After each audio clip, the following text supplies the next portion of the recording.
जानकारी देंगे।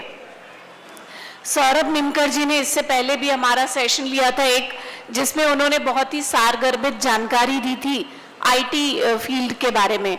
अब एक बार फिर से सौरभ निमकर जी मंच पे आएंगे और वो अब्रॉड जो फाइनेंशियल असिस्टेंस लगती है, अगर अब्रॉड एजुकेशन करनी है किसी को, या नौकरियों के क्या अवसर हैं, उसकी क्या क्वालिफिकेशन होती हैं, उसके बारे में वो हमें जानकारी देंगे। तो मैं education and career opportunities abroad इस सत्र के अध्यक्षता और मॉडरेशन करने के लिए श्री सतीश पंचवारे जी को मंच पे आमंत्रित कर रही हूं। Shri Satish Panchware ji, I request you to please be the moderator for the session. Saurabh Nimkar ji का परिचय आपसे करा ही चुकी हूं। वो काफ़ी अच्छे एक्सपर्ट हैं टेक्नोलॉजी के, और अपग्रेड के साथ उन्होंने काफ़ी लोगों के करियर को एक नई दिशा दी है। तो सौरभ निमकर जी अब विदेश में शिक्षा और नौकरियों के अवसर पर हमें जानकारी देंगे। Saurabh ji, can we have you on stage please.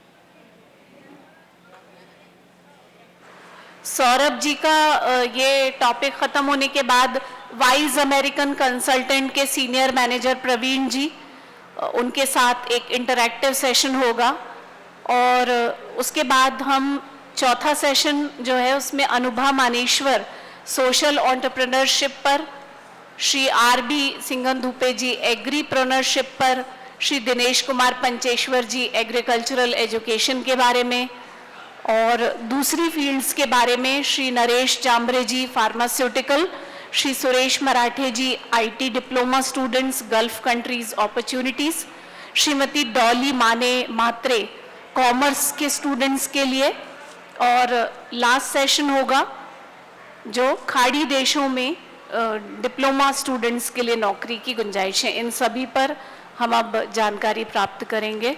Saurabh जी से शुरुआत होगी। सौरभ जी को मैं मंच पे आमंत्रित कर रही हूं। अगर वे नहीं हैं तो फिर हम इसके बाद के वक्ता को पहले ले लेते हैं, उनको बाद में ले लेंगे।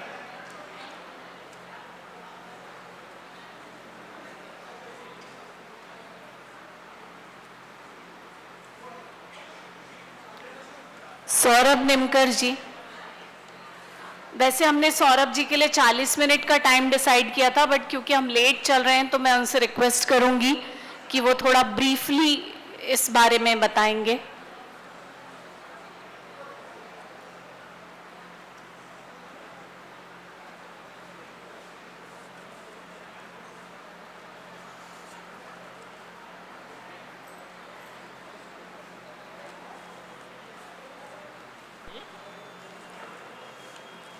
विदेशों में अगर काम करना है तो क्या कौशल चाहिए, कौन सी स्किल्स चाहिए होती हैं, कौन सा जॉब सेक्टर है जो इन डिमांड है, कौन सा देश सबसे अच्छा विकल्प है, और अगर हम किसी दूसरे देश में नौकरी करने जा रहे हैं तो हमें किन बातों का ध्यान रखना चाहिए, इन सब चीज़ों पर सौरभ जी मार्गदर्शन करेंगे।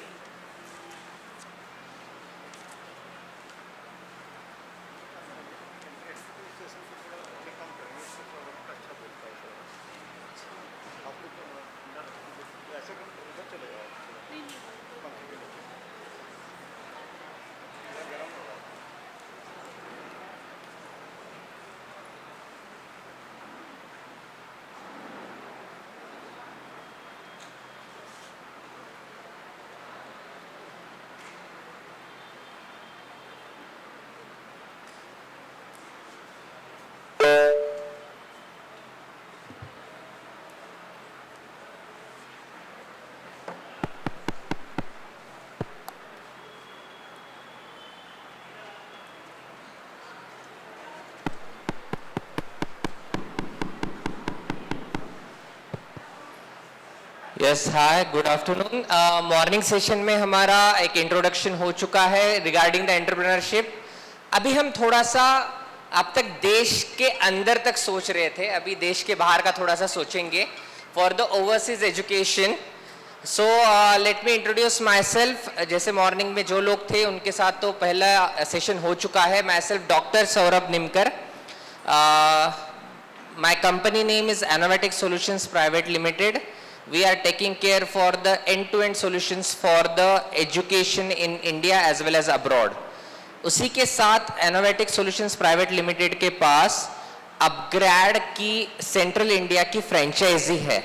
सो we are the reseller for the upGrad programs. Along with that हमारे पास European countries, Canada, Australia, New Zealand, Commonwealth countries, all the countries we are doing MBBS as well as technical as well as the management courses. Okay, तो हम शुरुआत करते हैं कि overseas education करने का फायदा क्या है, कैसे कर सकते हैं, हम कैसे फ्लाई कर सकते हैं. जनरली अब तक का ट्रेंड ये था कि बच्चे मास्टर्स के लिए अब्रॉड जाते थे. There are majorly 5 countries, USA, UK, Canada, Australia और जर्मनी.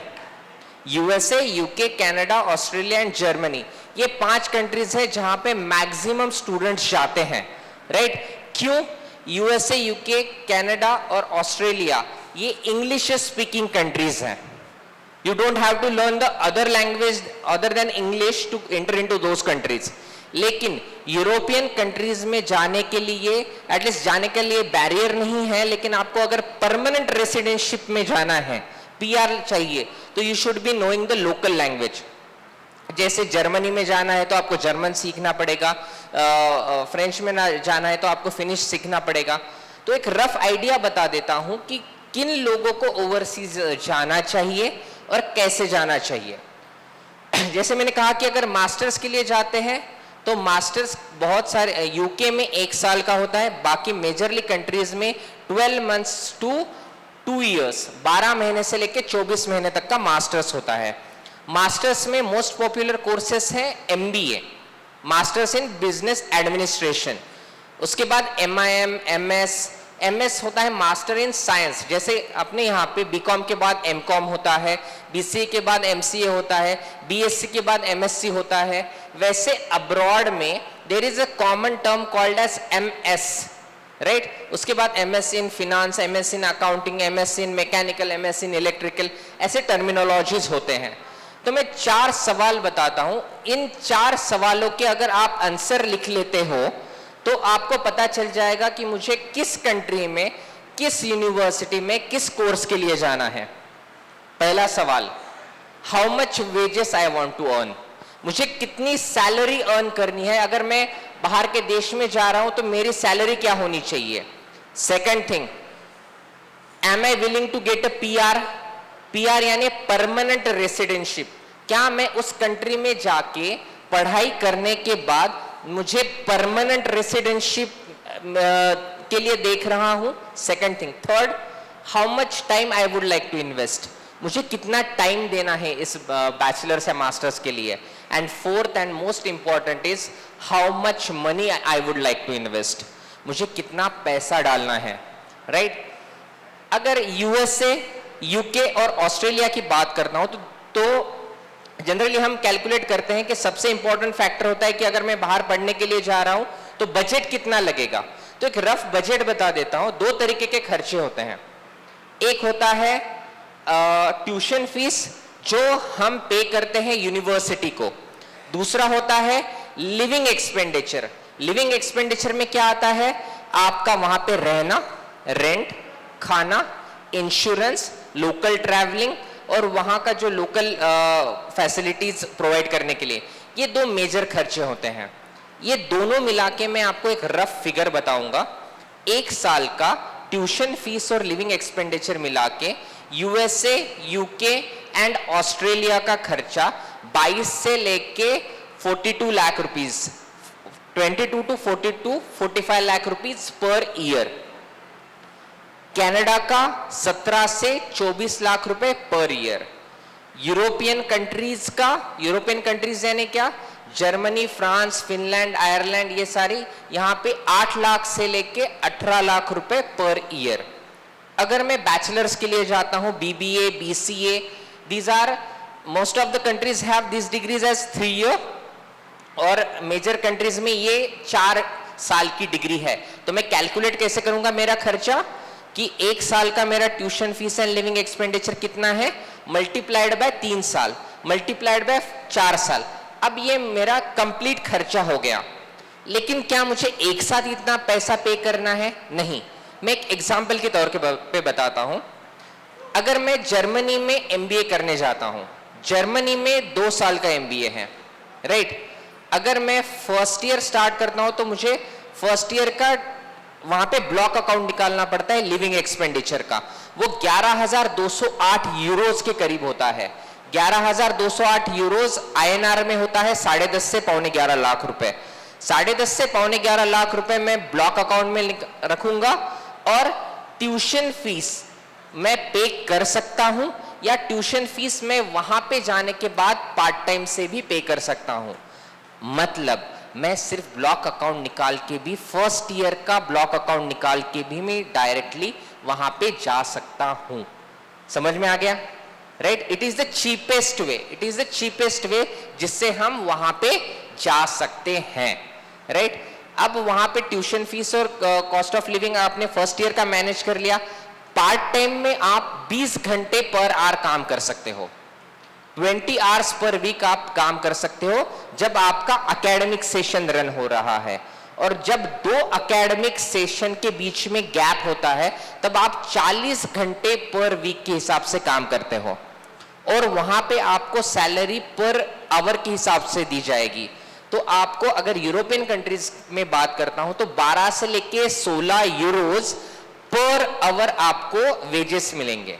12 से लेके 16 यूरोज पर आवर अगर ये कैलकुलेट करता हूं तो मैं यूरोपियन कंट्रीज या